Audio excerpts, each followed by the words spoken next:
really needed anyone. And making love was just for fun. Those days are gone. Living alone, I think of all the friends I've known. When I dial the telephone, nobody's home.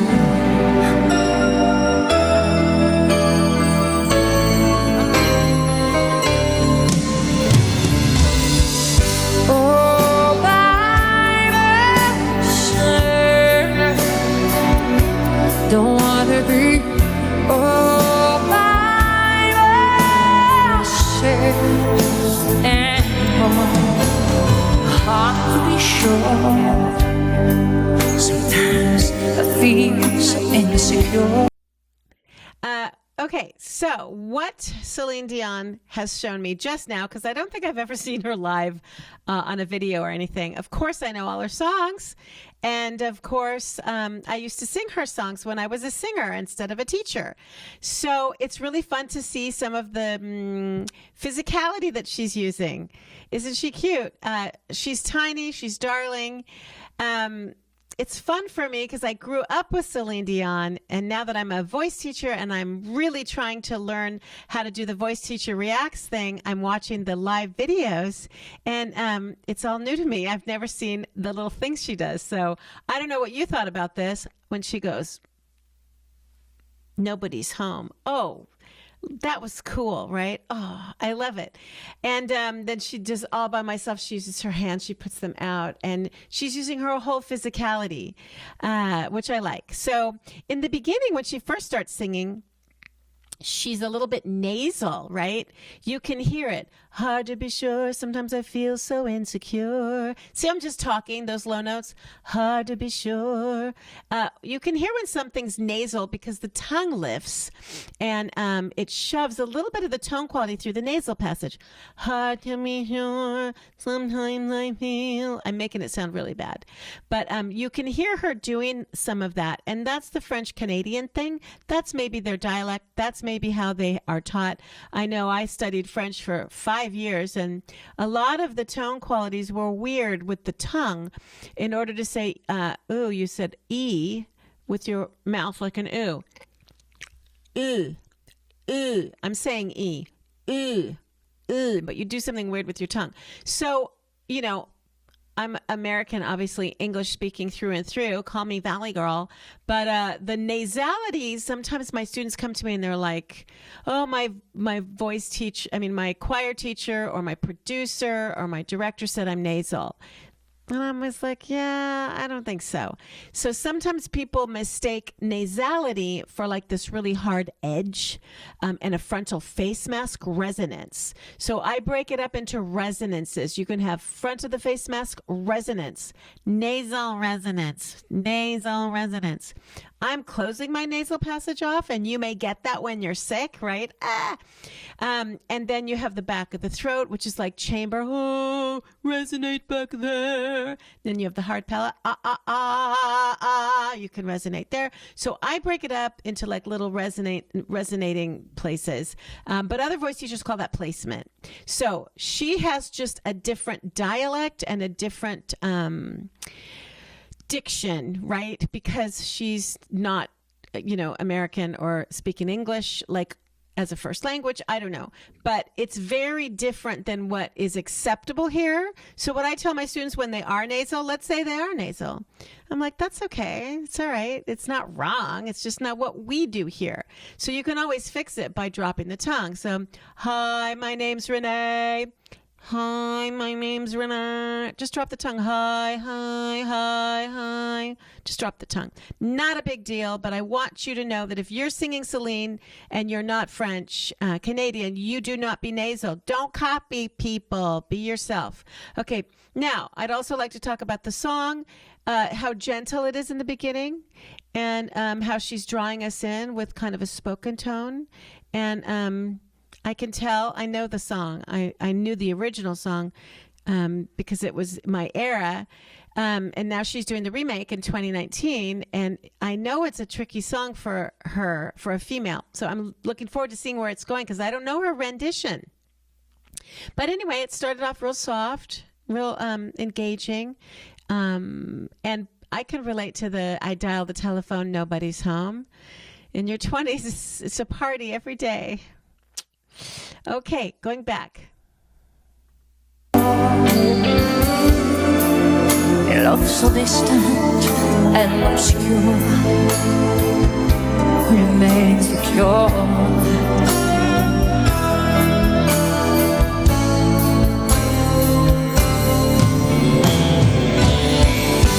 Oh, by myself, don't wanna be all by myself.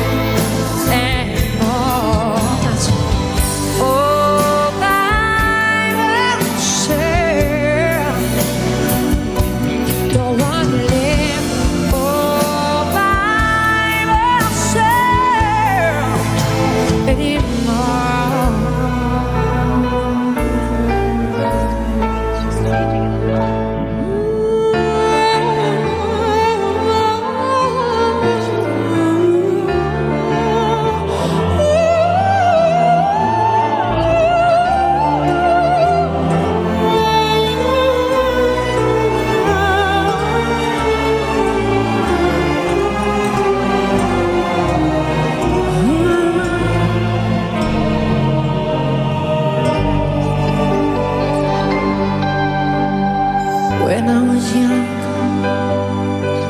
I never needed anyone. And making love was just for fun.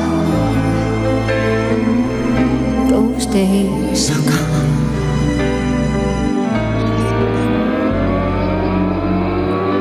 All by myself, don't wanna be all by myself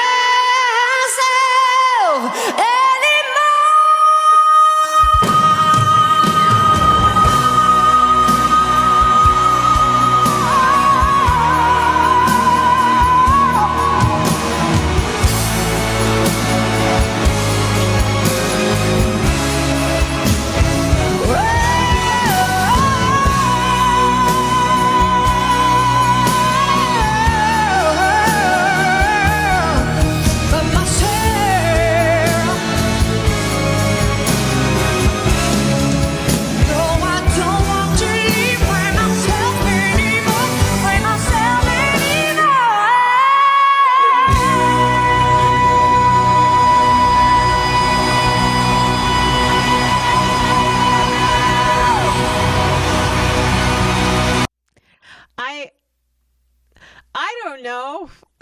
I wasn't prepared for that. So whether that was gratuitous or not, I don't know, but it sure worked for me. I really like how she went up to the piano and she was recalling making love was just for fun. And she leans on the piano.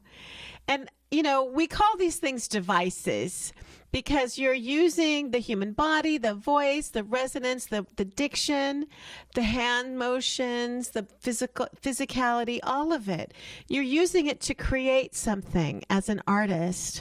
And if you're a writer, you're going to use rhyming or, you know, white space if you're a poet, and you're going to use imagery and metaphors and dialogue. Those are devices to get your point across.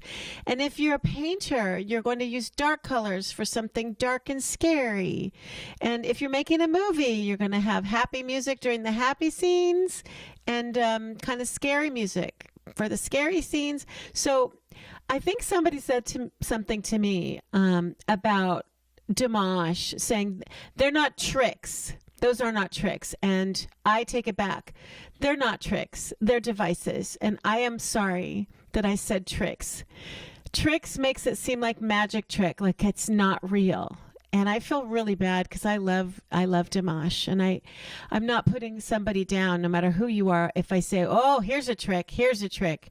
But I guess as a teacher, I want you guys to know that they're devices, that these singers move you not just from their heart because they can emote, which a good singer can sure emote, but they have devices that also help support the message that they're singing. So right now, I'll use Celine as an example. She's using these really cool hand motions, as if, she's talking to us, and she's on stage, so they're bigger. But when she leans back on the piano and she's just relaxing, kind of sexy, into making love was just for fun, it kind of disarmed me. It surprised me. I feel like she was reliving her youth when she had friends and lovers, and then the music and everything kind of faded out really fast. And then it was just Celine, this single woman, and the lights weren't flashing. There was really nothing. And she was all by herself. All by myself, singing that line. That's what got me. It really, really, really worked, because that's how the writer was feeling. I'm all by myself. And I feel that way right now. I don't know about you guys, but I have a big family. I have lots of kids. I have grandkids. I have a lot of friends. But sometimes I feel really, really alone. And I don't feel like anyone understands certain things about me or what I believe in or whatever. And I just hate that. I hate that I can have so many great things in my life and still feel alone. Bugs me. But I am grateful. I don't want to feel alone. So when she sings that, what does it do? It makes me think of how alone I feel sometimes. So then I think, oh, I don't feel alone. Other people do. And the guy who wrote the song, I can't think of his name, obviously felt so alone. He wrote a song, produced it, and now she's doing the remake.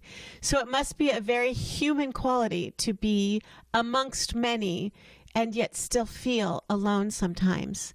It's very human. And so I think it's important.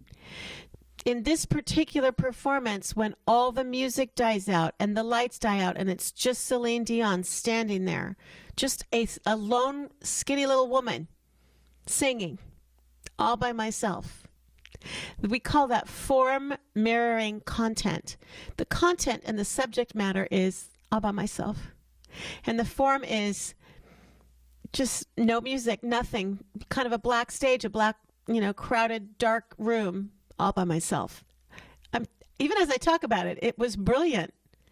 Okay, and the other brilliant thing she did was that one high note that, I don't remember what it was. It was brilliant. And she has us sitting on the edge of our seats. So she belts that out. And I thought she was a belter. But maybe I should go back and listen to it, because I don't think she belted that. I think it was very mixed.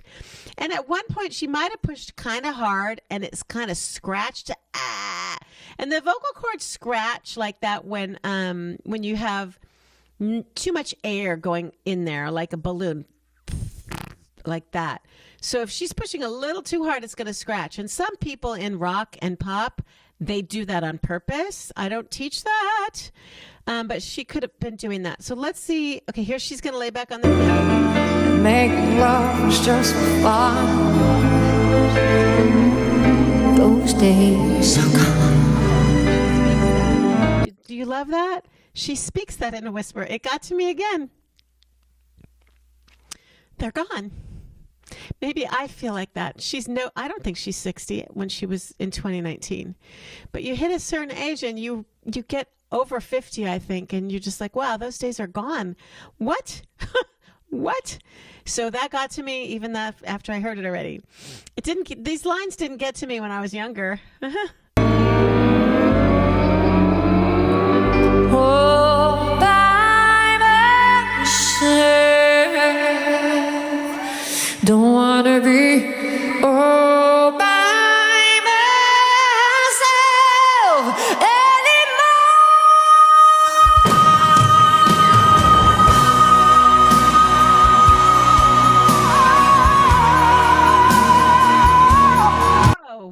the D sharp. So she wasn't just yelling it. I don't think. I've never really read about Celine Dion to see if she's been properly trained. I did read somewhere that, I mean, this is not great. I read somewhere that she rests her voice for like 4 days before she has a performance. She won't speak. She like closes her mouth and she writes notes so she can save her voice. So in my mind, that meant, so she can scream because she's just a belter. And belting is not safe, as we all know. You don't want to pull your chest voice up too high because it can wreck your voice. And that's my history. 2 times pulled my chest voice up regularly, too high, pulled chest. Anyway, and I ended up with nodules. So that scratchy sound makes me nervous, even though she's very, very trained at it. She's very good at it. I think she was in her middle voice. So the difference between chest voice and middle voice is middle is either fat head or skinny chest. Skinny chest. I'm not warmed up. So it's either of those two, but I think she was in her fat head mix. And then she held it, and then she descended into that husky chest. And she did those licks. So all of that skill just kind of disarms you, right? So in the beginning, there's no skill. It's just talking. It's just tender. And that's disarming because you feel like, should I be here? This is very private. This is somebody all by themselves, like writing in their journal. So we feel intimacy. And then when she really, really cuts loose at the end with all that amazing execution of the D sharp and holding it forever and then descending down on those licks, we're just taken by it, aren't we? And that's because we're human and she's human, and we feel each other's feelings with our mirror neurons in our brain. And when someone is kind of catching their breath, like when a baby's crying, and then they, everyone in the restaurant goes with them because they need that kid to take a breath, and then they take a breath. So that it's just brilliant. All of these things are well planned out, right? You can tell it's well rehearsed. It's not au natural, but it doesn't mean it's not authentic. So I have never studied Celine Dion. So I brought up the nasality, but I didn't bring up the all by myself. I'm going to do it all in one place, all in one resonance. All by myself.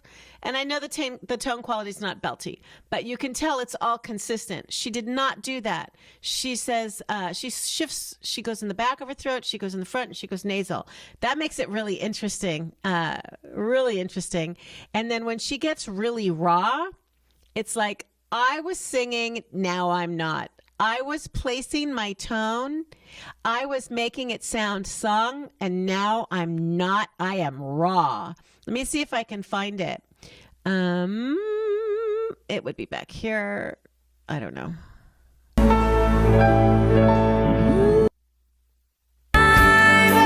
Here.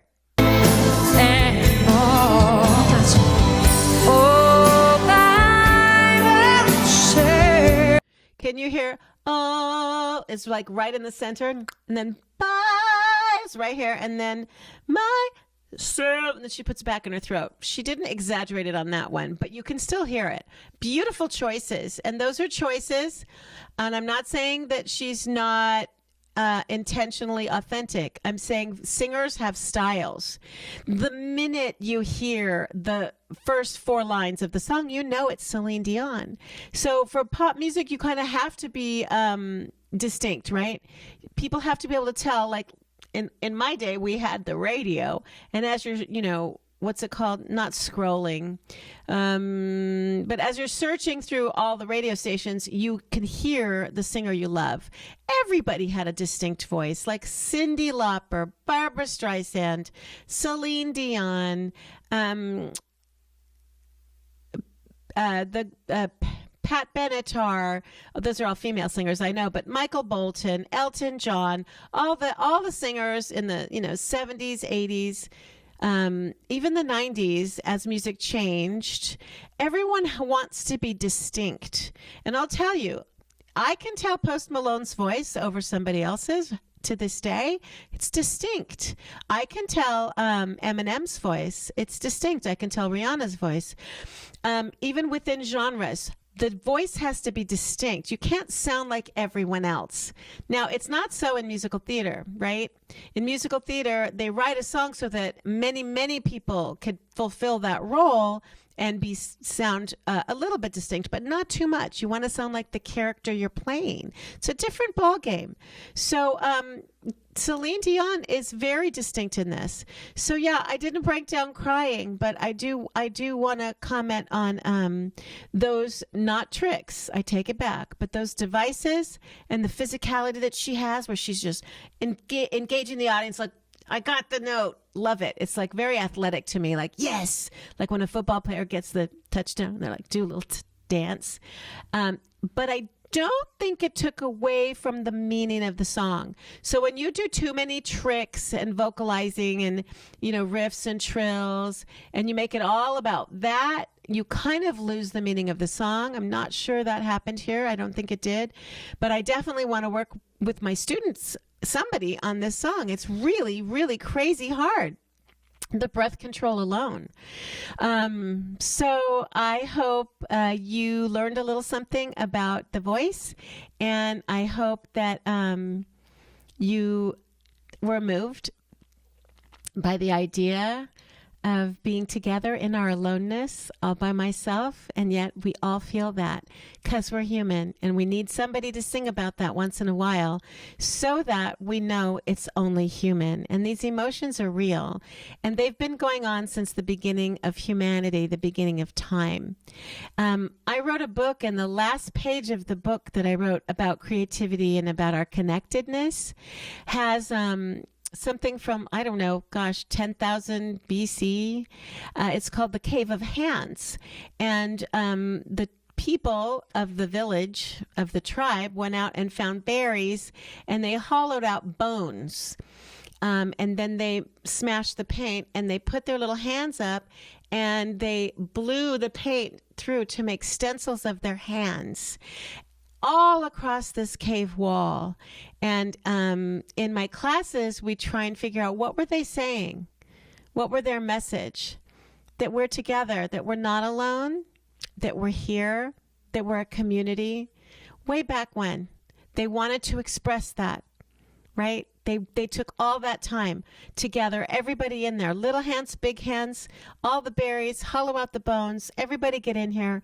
And however many thousands of years later, here we are looking at our fellow humans and their artistic expression, that we're not all by ourselves, are we?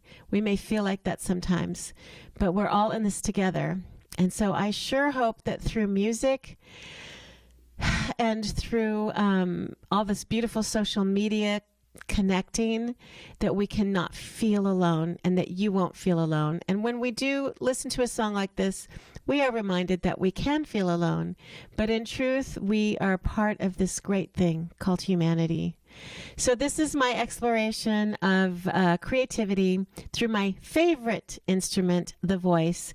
Today, Celine Dion was very interesting, and I hope you join me next time. So subscribe, like, and share, and I'll see you soon. Thank you. Bye-bye.